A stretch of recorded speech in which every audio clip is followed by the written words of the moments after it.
Alright guys, let's talk about the Italians here. Italians are a great civilization, but they always have been a bit flawed here during the feudal age, castle age, especially on the land combat. On the water, the Italians do have several bonuses and we can discuss it later, but let's talk about some of the bonuses that are going to be applied to any kind of map. The first one is Advancing Ages, it costs minus 15%. This allows for great gameplays, fast castle builds become so easier to manage, going fast to the feudal age on maps like Arabia is also easy, so playing with like 18 pop and so on can be pretty good, and even fast imperial age gameplays can also take place with quite some easy here. The second thing here is that they do have a special bonus here that both foot archers and the condottiero have +1 melee and +1 pierce armor. This is very special because the foot archers from the Italians and the condottiero did receive this bonus, but in order to receive that you would actually have to research a unique technology. Having this for free and since the early stages of the game means that during the feudal age you already start with a +1 armored archer, making it very easy to defend from enemy archers, and honestly on the 1v1 an Italian archer should win against other enemy archer. Right here we can see the bonus of the feudal age being applied. Here is going for a very aggressive build here, 8 villagers on the wood, 1 mining camp, and he's already on gold, which means that he will probably play with archers. By the way, if we do take a look on his town center, he only pays 425 food for the feudal age upgrade, only 680 food and 170 gold for the castle age upgrade, and his imperial age comes at the cost of 150 food and 680 gold. So that's a pretty decent cost for those upgrades. He's fighting against Burmese. He is starting here to produce barracks, houses, and the Burmese player, guys, is trying to play here with men at arms. And here's the thing. If you have to go for men at arms, Italian is a nightmare of a civilization, because by the time you do have resources to upgrade your men at arms and start attacking, the Italian will be probably already making archers because of their fast uptimes. Right here on this game, you can see that here is focusing on more the offensive gameplay, having walled the left side of his base, started to make archers, and now he's about to wall the right side here with a lot of views. Also, as you can see, blacksmith is taking place to bust up the archers with fletching and even extra armor. Right now, those archers have 1 pierce and 1 melee armor for free, and they can actually deliver enough damage to defend against enemy men at arms. There comes the Burmese. By the way, I didn't tell you guys, but Sorakuma on this game went for men at arms plus aggressive archers. So not only he has this +1 attack on his men at arms, but he's also using archers to defend. And here comes the beauty of the Italian archers.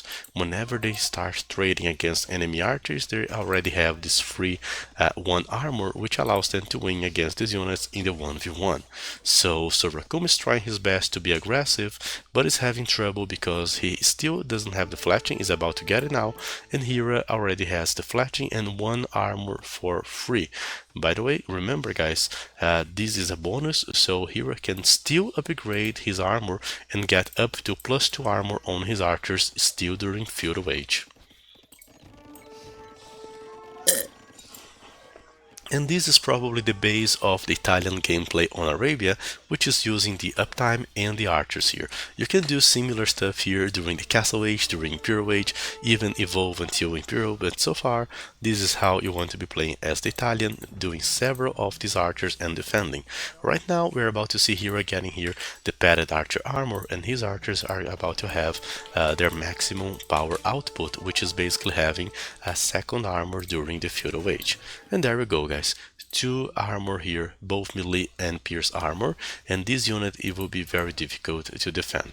Now, as both players have similar skills on their level, it's very unlikely that Sorakuma will be able to outmass Hira or even get a single hit down here by his men at arms. They are basically a distraction on this point of the game. So, as you can see, Italians do defend quite well, and not only that, On this game, guys, the Burmese player did invest into men-at-arms, which does take a lot of resources, while the Italian just went for archers, which actually means that right now the Italian player is messing up resources and will probably be able to click faster to Imperial Age, where his archers can scale even better than his opponent. So the archer gameplay is quite a thing. Right here you can see that hero is already clicking to the castle age. This castle age was cheaper than with a regular civilization, and now he can make even more archers and defend himself until he gets to the next stage. We're about to get to the castle age, and he's defending with archers. Once in castle age, his opponent is most likely going to resign. So in a regular scenario, unless you have something very special going for yourself, like Britain or shoe economy, like cheaper Portuguese archers, Ethiopian archers, you're probably gonna lose in the 1v1 archer versus the Italians. And this is their power, guys.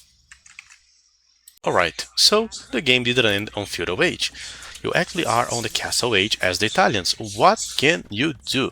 I have a few personal suggestions. If you did go for the castle age with a few amount of villagers, not enough to afford like knights and crossmen, you can actually go for the siege. The siege is the best companion here for the archers, because the best counter to archers will always be mangonels. In case you are facing enemy knights, just focus a bit more on monks. So not only keep up going for the Italian archers, but also add both siege and monks to your composition.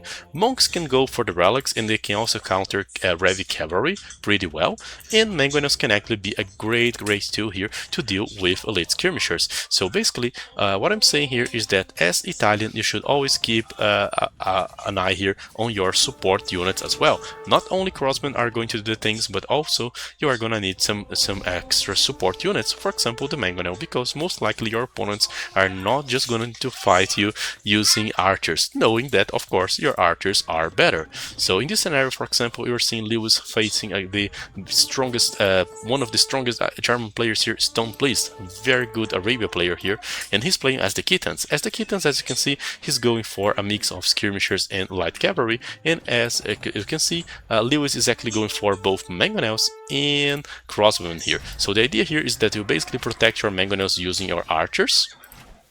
If you do fail to do that, run, my friend, because else you're actually gonna melt here to the enemy skirmishers, and then of course use a few monks to aid on your battles there. So mangonels, archers, and monks, this is actually you should be going here on the regular Italian castle age. If you boom a bit, you can pretty much choose what you want to do. If you do want to go for fast Imperial Age to then play with bombard cannons, or if you actually want to add some knights and force a bit on the castle age. So those are some of the options and some of the decisions that you are actually going to have to make as an Italian player. As you can see, the Italian archers can be boosted here with the second armor, going up to 3 pierce armor, something very unique to the civilization thanks to their extra 1 armor from the start. So siege, archers, monk, the core of the Italian. We are still talking about early castle age to mid castle age. We are not yet on Imperial Age. On Imperial Age, of course, there are other better options for the civilization, but for the mid game, I would say that archers and siege is probably the best you can afford here. And basically what you want to do is to keep messing up archers, not to allow the enemy to snipe out your siege. If the enemy does snipe your siege, for example, those kitten light cavs, which are quite powerful, you are actually going to be in trouble. But in case you do protect your siege here with your archers, they're just gonna do the job for you, and all that you have to do is to endure a bit with your archers, trying to keep their numbers up. If you do keep your archer numbers up, you are actually gonna have a pretty decent trade here and a pretty decent game. That's exactly what you want to do. Damn, that's a hard one, huh? Very annoying army composition from the Kittens here. Without the siege, the Italian is actually a sitting duck. On this game, for example, you can see that Lewis is choosing to go towards the Imperial Age. With the resources that he's using to go towards the Imperial Age, he could be choosing to do different things. For example, adding a few extra stables, like 2 more, and going for a composition of crossbowman plus knight, the so-called double gold composition. I think that this is one of the best plays from the Italian on the castle age if you do want to win some map. But if you want to play a bit more defensive, you can actually go for your cheaper Imperial Age up and then go towards the Imperial Age, where you can actually play with archers and a different siege, the bomber cannon. The bomber cannon is cheaper because of the minus 20% cost on the gunpowder units. Talking about gunpowder units, the Italians do have access to hand cannoneers, and also they do have access to this technology called pyrotechnia, which will basically allows your hand cannoneers to deal plus 15% pass-through damage and also increase a bit their accuracy. So if you are going towards or going to play against an infantry civ, for example, the Goths, I do recommend that you actually go towards the hand cannoneer instead of going for the archer line. But for other scenarios, going for the regular archer line, be it with arbalest or Genoese crossman, is actually going to be a better decision. On this game, for example, you can see that Lewis is choosing to play with Arbalest, and honestly, they are quite powerful. Arbalest will receive a lot more bulky upgrades here. With all their armor and all their new upgrades, they can actually best the regular Castle Age units, making it very difficult for a Castle versus Imperial Age game from the Italian. And then of course you can also add some siege, and I'm talking here about the bomber cannon. A group of Italian archers is something very difficult to deal with, because they actually already have this natural armor, making them a bit more bulky, and also you have a lot of economical bonuses that will allow you to sometimes get faster to Imperial Age, like on this case, that you can see an Italian player under a lot of pressure, but with a lot of potential to come back because of his archer line. So go for the archer line, especially Arbalest, and try to counter and try to kill your opponent by messing those guys and hurting up his units. That's basically what you want to do as the Italian. So a lot of arbalests combined here with some bomber cannons that can also kill enemy siege, kill enemy skirmishers, one of the most simple army compositions. Basically a follow-up from Castle Age. We're watching actually a very chaotic game here between those two players. As you can see, villagers are getting sniped, arbalests are actually getting some good fights, and now with the presence of bomber cannons, it makes it very difficult for the player to actually deal some significant damage to the arbalests. So what you just saw during the Castle Age with the use of crossmen combined with mangonels, just increase that and just double your bet and go towards the arbalest plus bomber cannon as an option here for you to use. On this game, as you can see, Italian player even has enough resources to add extra TCs, keep booming, keep doing whatever, and that's basically about that. Controlling the gold and using your best units here, on this case arbalest plus cannon. Alright. Archer play, we know this is what Italian does, that is pretty good, but if there is a scenario where the Italian civilization truly shines, is when they do play water or hybrid maps, because they do have a lot of bonuses that do have a great synergy here with water. Let's already start on the Dark Age. Italians do have a 15% discount on their fishing ships, so going for fishing ships or a map which has a lot of potential to go for the fishing ships is pretty decent. On this map, for example, that Kingston and Andy are playing for a tournament, Kingston has chosen to play with the Italians, and as you can see, there's plenty of fish on the sea for him, so he's basically taking the benefits from it. Not only that, but let's make, as I talked about before, there is a synergy of bonuses that make this civilization strong, not only a single one. So the second one is the cheaper advancing to the next age. This applies to every age, so not only the feudal age is cheaper, but so does the castle age. So going for a small amount of views, like 23 villagers on land, supported by a lot of fishing ship, and combine that with your cheaper uptime, allows the Italian player to go for fast castles. Right here, for example, the Italian is only paying 680 food and 170 gold in order to go towards the castle age. With that said, Italian can go for the castle age and also keep massing the fishing ships. If you think that things have stopped right there, no, well, they did not. There's another bonus that's pretty good for the Italians here, which is basically having all the dock and university technologies to cost minus 33%.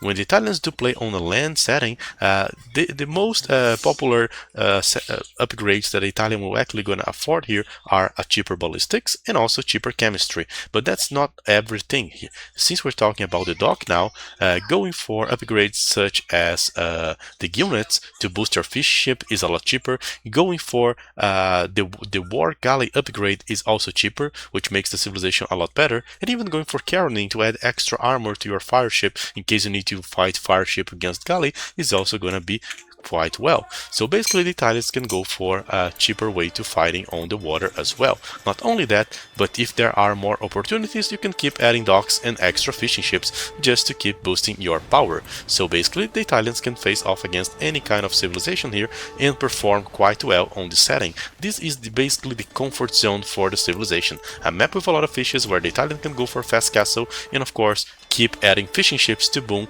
and keep using these cheaper fishing ships.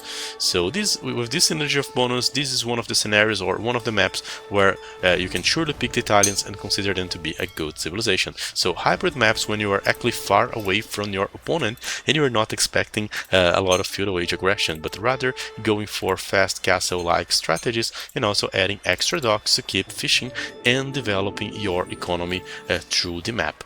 And of course, let's also talk about what the Italian can do here. Well, it's obviously going for their dream composition towards the Imperial Age, which is basically the Genoese crossman plus Russar. If you are in doubt about what composition you should use as Italian, just go for this one. If you are gonna get into a close fight against your opponent, or in case you might actually go towards a fight for an area, you might actually go for like Arbalest and Russar because you cannot count on having your castles. But in a map like this, where you are pretty much on the opposite side on the map from your opponent with a sea of distance from each other, it's quite a crazy good opportunity for you to go towards the Genoese. As you can see, only now the Italian is investing into horse collar and starting to farm a bit, because so far going for a good amount of fish has made the trick here for the Italian player. So good fish, good dock technologies, cheaper dock technologies, and all of that makes up for a great play. Of course, Italians also have a very decent cavalry, so in case you play even closed maps or you have to fight for the relics, going for the light cav plus monk can actually be pretty good. Italians have a very good monastery technology tree, having access to devotion, redemption, atonement, herbal medicine, sensitivity, and fervor, lacking only heresy of an upgrade, which basically allows you to convert enemy siege, convert enemy monk, upgrade your monk range towards 12 once you are on the Imperial Age, so you can basically make everything. And then of course with a bunch of monks and light cav, you can go there, fight for the relics, try to grab a few of them for yourself, and later go towards the Genoese crossbowmen. We're actually going to discuss this composition soon, but just so you know, this is actually going to work on this game. And for example, against the Bengali, archer unit that does have bonus against any mounted unit will basically going to counter the Bengali light cavalry, the Bengali Rata, and the Bengali Elite Elephant Archer. So basically, when you do have this unit, you are just taking out a lot of good options from your opponent. The opponent can still play with these units, but honestly, as soon as you have a small mass of these archers, those uniters are actually going to lose a lot of value. So basically, the Bengali player now is just forced to go towards his secondary units, because if he goes to his main units, he's actually gonna melt towards the Genoese crossbowman power. By the way, recovering water or even forcing water as Italian is pretty easy to do on Imperial Age, and the reason is quite simple: your upgrades are cheaper on Imperial Age as well. So for example, you are only going to pay something around 325 resources to go for the fast fire ship upgrade, making them quite a good choice here. And then of course, another thing that's worth mentioning is that the Genoese crossbowman does not need extra upgrades here to be so cool.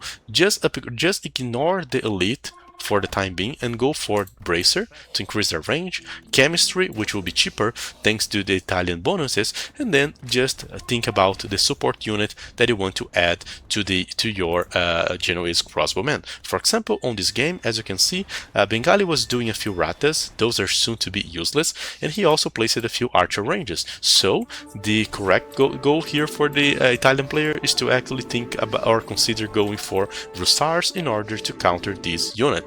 So it's very annoying to play against. As I said, one of the best, if you do survive the early trap war and you deny your opponent from taking down your castles so that you can keep producing Genoese, you are on good shoes.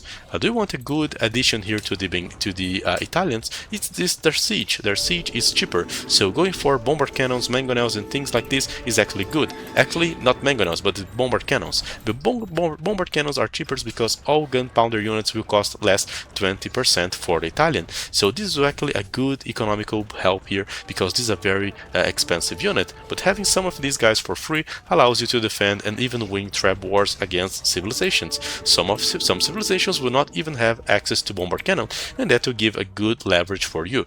But the ultimate composition, as I said, is actually mixing in some Russars, because the best answer to the Genoese crossbowmen is actually elite skirmishers. So in order to deal with this unit, just make the mix of Russars plus Genoese and you are going to be on good shoes. But we are actually going to talk a bit more about this composition later on. Alright, but what about the Italians and what they actually want to do when they actually go towards the later stages of the game? Well, it's pretty simple. What we want to have as Italians is a composition of Genoese crossbowmen and some frontline unit, some trash unit. Since the Italians do lack the access to the halberdier, I would say that the best thing you can actually go for is the Russar.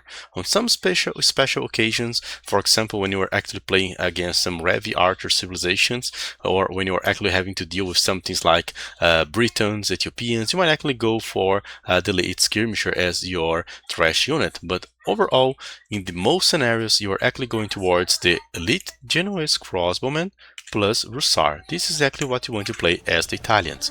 So let's see how this actually works. Genoese crossbowmen have a bonus against any mounted unit, which makes it very uncomfortable for the enemies to play against. So basically, if we're talking about cav archers, Russar, cavaliers, paladins, anything will actually suffer and a lot of damage from this unit. So all that you need is some frontline, and then the Russars are just perfect to do that, because they can actually go and snipe siege, absorb some of the damage from the ranged units, and block the access from your back line. So you should always keep your archers safe and try to mass them to a good amount. So getting numbers first is actually your priority when you're playing with the Genoese crossbowmen. The upgrades that you should actually give priority are the bracer, and also the chemistry from the university, which is also cheaper. There's one thing that doesn't add a lot of value, which is basically the elite Genoese crossbowmen. The elite Genoese will actually just add you 1 extra armor, if I'm not mistaken, and 5 more HP. So it's one of the most, actually 1 extra attack as well. Actually 1 extra attack and 5 more HP, being one of the most useless upgrades here from the Imperial Age. It actually doesn't add so much value compared to the other ones. The elite is almost 2000 resources. Compared to Bracer, which will actually add 1 range and 1 attack, compared to Chemistry, which is cheaper as Italians and it will actually add 1 extra attack, and of course the other Archer armors and even Tambouring, well, it doesn't worth so much to go for the elite. So that's something that I would actually go in the end. I would first give priority to upgrading everything else from the Genoese and only later going towards the elite version. But if you do have resources to spare, just go for the elite. If you do not have resources to spare, I would rather go for some extra support unit like the bombard cannon or even Russars, and this is how you want to play. On this game, for example, you can see Berber trying to play with elite skirmisher to try and counter the archers and cavalier. Without any proper support, the Genoese will actually suffer a lot here to deal with these units, but as soon as the Genoese receive some support here from Russars and some kind of frontline, they can actually pick up some fights, because the skirmishers are actually going to be melting too. And as you can see, it's very difficult for the enemy cavalry to even get closer to Genoese. They're actually going to melt. So in order to kill the Genoese, your opponent is actually going to have to rely on having some kind of counter, either some kind of siege, some elite skirmisher, because this is the best thing that they can do. And this becomes very uncomfortable, because as the game evolves towards the later stages of the Imperial Age, raiding Italian becomes very difficult. The Italian will most likely have a lot of castles here on his economy. That's how you want to play, with safer castles which will also defend you from raidings, and you will be constantly spamming Russars, and always keeping your archers at a safer position. Do you want to get this composition even stronger? Just add a few monks behind the crossmen just to keep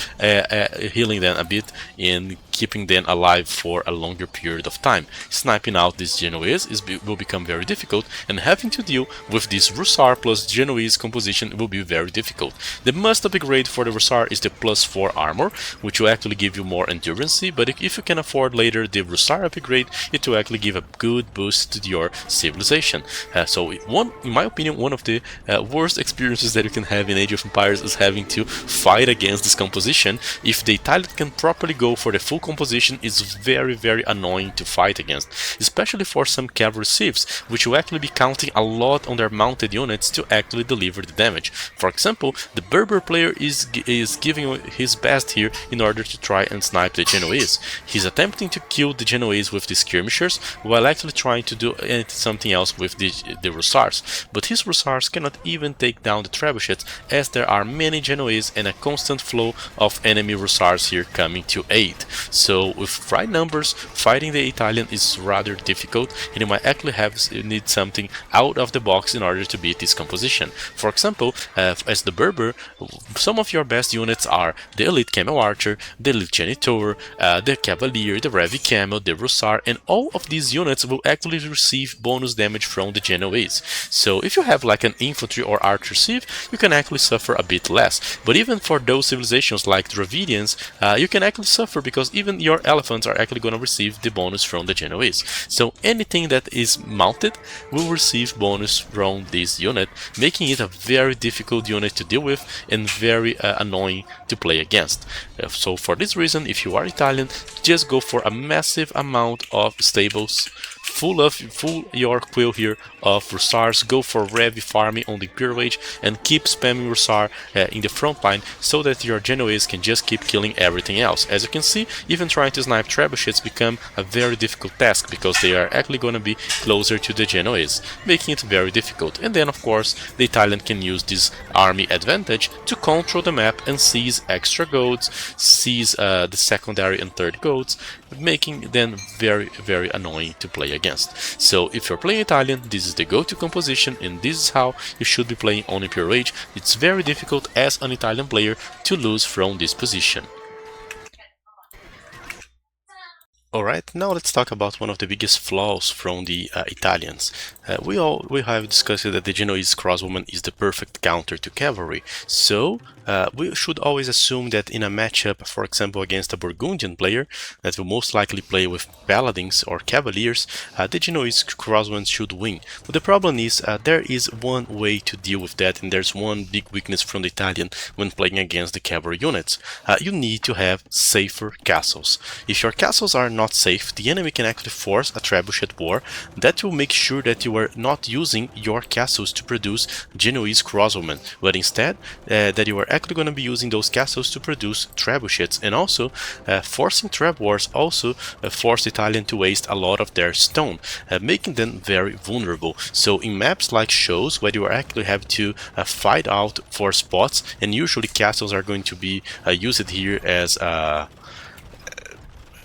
one way of doing this, fighting against massive amount of trebuchets can actually be a big problem for the Italians, and even paladins or a regular cavalier can kill the Genoese because in case you are not using your production buildings to make this unit, the enemies can just run you over. This was a game from Titans League between Duduzu and Chart, and basically Duduzu just went for a massive amount of paladins and invested Revi here into trebuchets, forcing the Italian to resign even after the Italian was setting up to go for the Genoese. So unless you have safer castles and a small mass of Genoese crossbowmen, even paladins can still beat your anti-cavalry unit. So that's another thing for you to beware if you're playing as the Italians. That might be a potential weakness of the Genoese crossbowmen. But of course, if you're playing Arabia and you're just splitting and placing your castles here safe and sound, even in the center of your economy, far away from the front lines, you're just gonna be fine. Alright, so let's talk about another Italian weapon which is not so used these days but is quite powerful, and I'm talking here about the condottiero. Upon going towards the Imperial Age, a condottiero can actually surprise your opponent for several reasons. We're talking here about an infantry, so you can produce them by only adding barracks. You need no castles to upgrade this unit to make this unique unit. It's a bit more expensive than a champion. It does cost 50 food and 35 gold, but it doesn't require upgrades. If you go towards the champion line, you actually need to upgrade Man at Arm, Longswordsman, Two-Handed Swordsman, Champion, but the Condottieros, well, they just exist. So basically all that you need to do is to add some barracks and go for the basic armor upgrades for the Condottiero.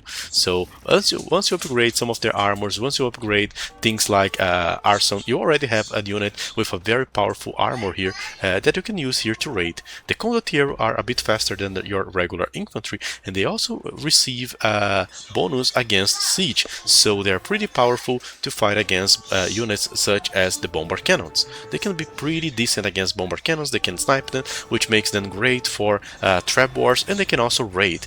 Do not mistaken by their visual, they are not a horse call, they're still going to die towards to ranged units, but since they have some extra moving speed, they can be very annoying to those as well. Combine this 80 HP, some extra armor, and the raiding capabilities, and you have the perfect raiding unit for the Italians here that you can produce on the barracks. Also, this raiding unit can be quite powerful and also in regular numbers fight against other units, even some ranged units or cavalry units, especially if they are on lower numbers. Right there, for example, they're facing the Weather Feather Guard, which is a better infantry unit because of their stats, especially their HP, but still the Condottiero can outrun these other infantries. So if they are feeling threatened by some kind of unit that they cannot kill, all that the Condottiero has to do is to run. So adding a few Condottieros and use them to raid your opponent is one of the best ways to play in the early Imperial Age as the Italian, a transition that only requires a few barracks and can do a lot of difference. So just combine the Condottiero with your other Italian weapons, such as the Genoese crossmen, monks, and so on, and you have a powerful unit to give you this early Imperial Age power spike that is so necessary for some civilizations to thrive. As you can see, this is a fully armored Condottiero. It goes up to 5 melee armor, 5 pierce armor, so it's a very good stat here, and it has already a 10 base attack. I know it's a lot less than a champion, for example, but it just makes it just compensates it by moving fast. Because of this fast moving speed, they are actually great for raiding, as I was stating. So combining these will just give you some infantry with some mobility, which is pretty decent. So that's one of the go-to units for the Italians, and I personally do recommend that you not mistaken this unit for a weak one. It can be quite powerful, and honestly it can even counter some powerful plays like the Bohemian half nice gameplay because of its bonus against the gunpowder and because of its extra moving speed. So Condottiero is a weapon for you not to sleep when we're playing as the Italians.